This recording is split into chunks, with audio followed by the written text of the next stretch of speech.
Hello, everyone. For those of you who don't know me, where have you been for the last 24 years? Because I've been here. I am the unofficial fourth child in the Coticchio family and was this close to making it on a Christmas card. But seriously, it is so nice to be here with all of you. My name is Felicia, and I'm the maid of honor. I've been racking my brain for months trying to figure out how to give the best speech at your wedding.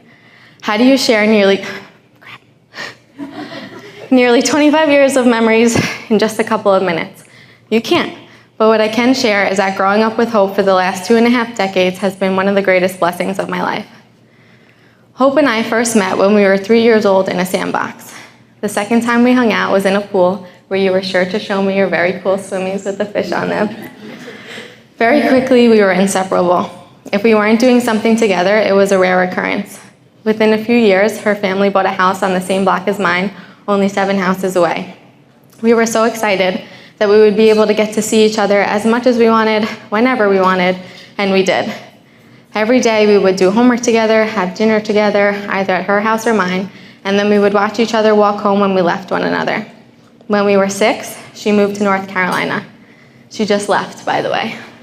She didn't give me a warning, didn't say goodbye. I just called to see what she was up to, and she was like, nothing much, just chilling at my new school, several states away from you. I had a full-blown panic attack because we couldn't do anything without the other. If I had to go up the block to the gas station or the grocery store, I called you to come with me first. It even came to the point where Hope would come to the doctor with me, and if I needed my throat to be swabbed, Hope was getting her throat swabbed first, or I wasn't doing it. Now thinking about it, you're probably the reason why I have separation anxiety. Don't worry, she came back 2 weeks later and all was well in the world. That is until she moved to Florida, of course. That's when I learned what PTSD was. But this time I at least got a fair warning and was prepped for years before the move actually happened. And by years, I mean our whole lives, because Florida is always where she wanted to be. I would list a bunch of cliches and quotes about how you're the sister I never had. And although it is true, I already did that in the 17-page paper I wrote you for your 16th birthday. Sorry about that. We navigated through each milestone together, most of them successful, others not as much. Hope was the first to get her driver's license and the first one to get a car, a 2-door blue Mustang that she had to have. One day we were driving home from a soccer game, and the next thing you know, we get into a car accident, a first for us both. As the passenger side of the car where I was is smashed in and the seatbelt is stuck tight against my chest, we turn to look at each other and immediately start laughing uncontrollably. Some may call that a concussion, but I like to think of it as true friendship. From Girl Scouts to dance, soccer, basketball, knitting club, entrepreneurs trying to sell our ironed beads on the corner, working at the snack shop in high school, trips, you name it, we've done it together. We had that one look and I know what you're thinking kind of friendship. We went from making little decisions such as what to wear on the first day of school, which we once thought was a life-altering decision, to deciding on our careers. We've been together through it all, right by each other's sides. It never mattered where we were physically in our lives, different colleges, different states. I always knew that when I needed you, you'd be there, and you always have been. You even chose to stay friends with me when I was missing my 2 front teeth, had glasses that tinted in the sun, wore a night brace, and was thing 1 for Halloween when there was no thing 2. We both know I was never the share your feelings type, so I wanted to make sure that today I told you how special you are. First of all, you are beautiful, today and every day. I was so lucky to have someone like you in my life to go through all the good times and all the bad times with. Your friendship taught me trust, compassion, courage, and strength because you embody all of these qualities. You have always faced your fears and have never let hardship stand in the way of living your life and achieving your goals. What many people would have been diminished by, you have taken in, turned into ambition, and came back from it that much stronger, a real-life warrior. You have helped me throughout life in ways that I never knew I needed. They always told us that the friends you grew up with are rarely in your life as an adult, but we always knew that didn't apply to us. We are the real-life Meredith Grey and Christina Yang, and you will always be my person. If you would have asked me when we were little how I imagined your wedding, it would be exactly the way it is today. By a beach with the love of your life, surrounded by people you love. There is nothing you deserve more than love and happiness. We first met Danny back in high school. He was one of the first people we were friends with that had a driver's license and a car, so he was instantly cool to us. Now, just kidding. Even back then, he was a loyal friend, there when you needed him, and always making everyone laugh. As life went on, our friendship with Danny drifted, as a lot of friendships do. But there's that saying that if you love something, set it free, and if it comes back, it's yours forever. And now look at you guys doing just that and starting your forever. So Danny, thank you for loving my friend the way that you do. We know that she will always be safe with you. She will always be loved, cherished, and supported. I look forward to the future and what it holds for you two, because I know there are so many great things to come for you both individually and as husband and wife. Thank you for being the person for my person. And finally, thank you everyone to listening to my rant for the last 5 minutes. I told you 25 years is impossible to unload, so please join me in raising a glass to the newly wedded Mr. and Mrs. Penna. I love you guys. Yeah! Tough act to follow.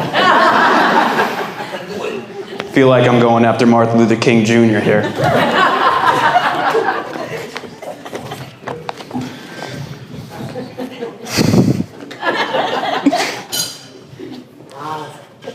I've had the unfortunate pleasure of knowing Danny for over 25 years.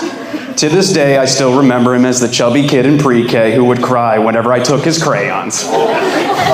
And over the years, not much has changed. Now he's just a big crybaby with a badge and a gun. Growing up with him, I got a really good sense of who he is as an individual, and a few words come to mind when I think about the person he's become. Disrespectful, arrogant, and narcissistic are not those words. Calm down, Linda. Neat freak. From having to have all the sodas and chips stockpiled in alphabetical order as if you were looking at a 7-Eleven display, to making sure you were freshly showered just to sit down on a couch. Granted, who knows the types of diseases we would bring back from the Hofstra bars. No, everyone calm down. It was just an infested place. Danny is the definition of an Italian grandma when it comes to keeping his house in order. And if you didn't follow Danny's rules, he was not a happy camper. Just ask Linda.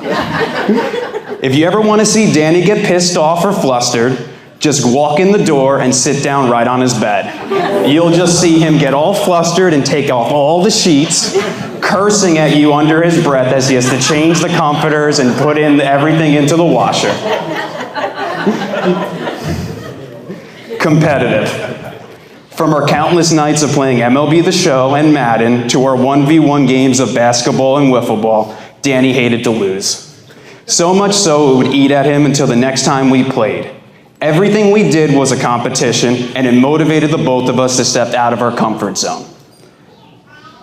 This included bake-offs, where we would spend hours trying to perfect the best homemade brownies, which to this day, I'm still a little salty about. Granted, Linda and Big Danny were our judges, and they knew firsthand how Danny would react if they voted for mine, which were superior. Danny's need to win trumped his ability to take a loss, always pushing himself to be better, and it carried himself all throughout his life. Danny wouldn't quit when times got tough. He would put in the work, knowing that a loss was just a step towards winning. From getting cut on travel teams to being the best catcher West Babylon ever had, Danny never let a loss stop him from chasing his goals. Encouraging. One of the reasons I love Danny is his positive attitude on all things in life. He always knew what to say or to do to help me get out of a rut. Whether it was talking about chasing our dreams to pushing me and our friends to go after the things we love the most. Even after times of adversity or getting mauled at by his parents for breaking the rules, he would always remain positive, picking you up when you were down, getting ready to get his hands dirty and help in any way that he can. Last but not least, Danny is loyal. Knowing someone for over 20 years, since our days of t-ball to our countless sleepovers, you tend to get into some disagreements and fights, and Danny and I had plenty of them. From our warm-up sessions in baseball with me constantly throwing balls in the dirt, only for Danny to throw the ball over my head as far as he can, he always showed up for you. Whether it was coming out to hot bog to catch for me during off-season workouts, or being ready to fight just because someone didn't like your jokes, he always had your back. I didn't have a brother growing up, but I was fortunate enough to get to choose Danny as my own, his parents as mine, and I couldn't be more ecstatic to welcome sister into the family. I wish nothing but the best for the two of you and want you to remember, while love is essential to any good marriage, a partnership is key to forever and ever. And trust me, I have 6 years to pledge to this. So I'm a professional, all right? I can't wait to see the life that you two build together. Oh, skip the page. With that, I have a quick original poem that I wrote. So I hope everyone wouldn't mind raising their glasses. Raise your glass, Danny. Roses are red, violets are blue.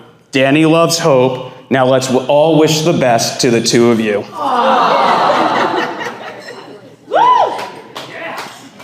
Let's give a nice round of applause. Thank you, CJ. Yes. Is it raunchy enough for you, Hope? Thank you. Ladies and gentlemen, enjoy as we continue.